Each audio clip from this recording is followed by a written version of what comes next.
আসসালামু আলাইকুম। সবাইকে স্বাগত জানাই আরও একটি নতুন ভিডিওতে। আজকে ৩রা জানুয়ারি, পবিত্র শুক্রবার।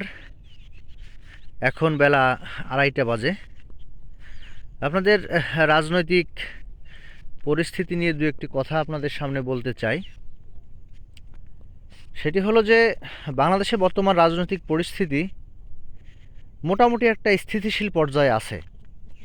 বিগত ১৬ বছর ফ্যাসিস্ট শেখ হাসিনা বাংলাদেশের রাজনীতি ট্রাম্প কার্ড দিয়ে রাজাকার রাজাকার Trump card, Jamaat Shibir Trump card দিয়ে বাংলাদেশকে অস্থিতিশীল করে রাখছিল। বর্তমান এই পরিস্থিতিতে বাংলাদেশ কিছুটা শান্ত রাজনৈতিক পরিস্থিতি রয়েছে। এই পরিস্থিতিতে আমি বলবো যে জামাত এবং বিএনপি বাংলাদেশের দুটি তুমুল রাজনৈতিক জনপ্রিয় দল। এই দুটি দলকে আরও অনেক দায়িত্বশীল হতে হবে। দায়িত্বশীল হয়ে তাদের জনগণের জন্য, একমাত্র জনগণের জন্য কাজ করতে হবে।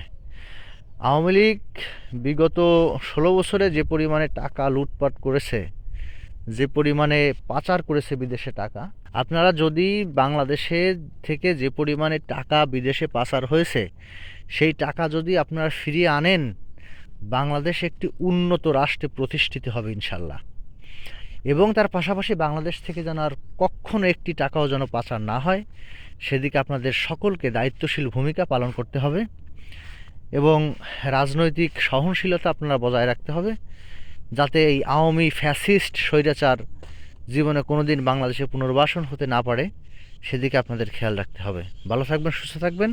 আসসালামু আলাইকুম।